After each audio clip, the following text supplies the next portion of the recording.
अस्सलाम वालेकुम। आप देख रहे हैं अल हिंद ग्लोबल प्रेस मीडिया। मैं हूं आपका होस्ट इशफाक कामिल लोन। आज हमारे साथ मुफ्ती अताउल्लाह रहमान साहब मौजूद हैं बात करने के लिए।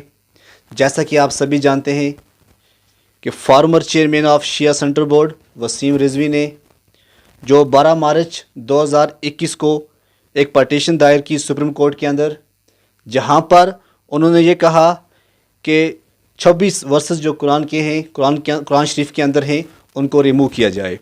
तो उसी सिलसिले में आज हम बात करेंगे मुफ्ती अताउल्लाह रहमान साहब से। मुफ्ती साहब, अब हम आपसे ये जानेंगे, क्या ये जो 26 वर्सेस की बात की है वसीम रिजवी ने, क्या ये पॉसिबल है? बिस्मिल्लाहिर्रहमानिर्रहीम। अशफाक साहब, आपका बहुत बहुत शुक्रिया कि आपने स्टूडियो के अंदर आने की दावत दी। वसीम रिजवी ने ये जो बात की है, मैं आपका ध्यान इस तरफ दिलाना चाहता हूँ कि वसीम रिजवी से पहले भी बहुत सारे लोगों ने इस किस्म की बातें की हैं, लेकिन वो तमाम के तमाम अपने इरादों के अंदर नाकाम हुए। अल्लाह ताला ने उन्हें बिल्कुल नाकाम और नामुराद कर दिया। दूसरी बात यह है कि अल्लाह ताला ने कलाम मजीद के अंदर ख़ुद इरशाद फरमाया है, वलन तजिद लिसुन्नतिल्लाहि तब्दीला, कि अल्लाह ताला की सुन्नत को कोई तब्दील नहीं कर सकता। इस कुरान के अंदर ज़र्रा बराबर भी तब्दीली नहीं हो सकती। वसीम रिजवी तो कुरान करीम की 26 आयतों को रिमूव करने के लिए कह रहा है, लेकिन वो कुरान का एक नुक्ता भी इससे रिमूव नहीं करा सकता और ना ही मुमकिन है, क्योंकि हक़ ताला शानहू ने कलाम मजीद के अंदर ख़ुद इरशाद फरमाया है, इन्ना नहनु नज़्ज़लना ज़िक्रा व इन्ना लहू लहाफ़िज़ून, हमने इस कुरान को उतारा है और हम ही इसके मुहाफ़िज़ हैं।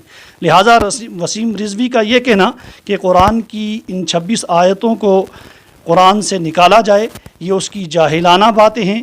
ये उसकी बिल्कुल ऐसी बातें हैं जिन बातों के अंदर कोई सदाकत नहीं, जिन बातों के अंदर एक मुसलमान को और ईमान वाले को एतमाद न करते हुए उसके ऊपर कंडेम करना चाहिए। हम इसके ऊपर कंडेम कर रहे हैं, हम उसकी मजम्मत कर रहे हैं कि वसीम रिजवी ने जो भी ऐसी बातें की हैं, ये बिल्कुल जाहिलाना और गैर मुनसिफाना बातें हैं। हम इसकी बिल्कुल तरदीद करते हैं और हम इस बात की भी कहने के लिए अपनी गवर्नमेंट से मुतालबा करते हैं कि वसीम रिजवी ने ये जो बातें कही हैं, इन बातों को वो अपने आप से वापस ले ले, इन बातों को वो वापस करे कि भाई जिस तरीके से उसने ये कहा है कि कुरान की इन आयतों को निकाला जाए, कुरान की इन बातों को रिमूव किया जाए, इसी तरीके से वसीम रिजवी अपनी इस बात को वापस ले ले, क्योंकि अल्लाह ताला के कुरान के अंदर ज़र्रा बराबर भी तब्दीली नहीं हो सकती और ना ही इसके अंदर कोई तब्दीली कर सकता है, क्योंकि ये कुरान एक ऐसा कुरान है जो हक़ ताला मजदूर का कलाम है। ये किसी इंसान या किसी मुसलमान का कलाम नहीं, बल्कि अहकामुल हाकिमीन का कलाम है। इसके अंदर ज़र्रा बराबर भी इस बात की गुंजाइश नहीं है कि इसके अंदर कोई तब्दीली कर सके या तब्दीली के लिए कोई कहे। ये बिल्कुल जाहिलाना और गैर मुनसिफाना बात है वसीम रिजवी की। और वसीम रिजवी जो है, ये एक ऐसा इंसान है जिसकी जितनी भी मजम्मत की जाए वो निहायत ही कम है।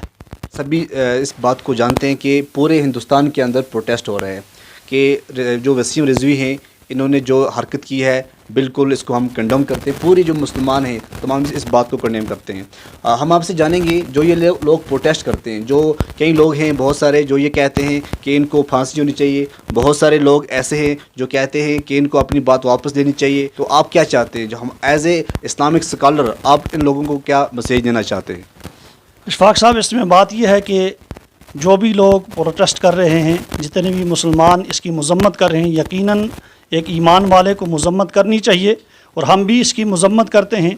और जो लोग ये कहते हैं कि भाई इसे फांसी दी जाए, जैसे भी हमारे, क्योंकि हम एक मुल्क के अंदर रहते हैं, उस मुल्क का कानून ऐसे अफराद के लिए जो सज़ा तजवीज़ करेगा उसके हक़ में हम भी हैं और ऐसी सज़ा उसको होनी चाहिए, क्योंकि इसने एक मजहबी किताब के बारे में ऐसी बातें की हैं जो नाकाबिले बर्दाश्त हैं, उन्हें बिल्कुल बर्दाश्त नहीं किया जा सकता। इससे पहले भी बहुत सारे ऐसे लोग जैसे सलमान रुश्दी, तस्लीमा नसरीन वगैरह हज़रात ने हुज़ूर अक़दस सल्लल्लाहु अलैहि वसल्लम की शान में गुस्ताखी की थी और कुरान करीम की शान में गुस्ताखी की थी।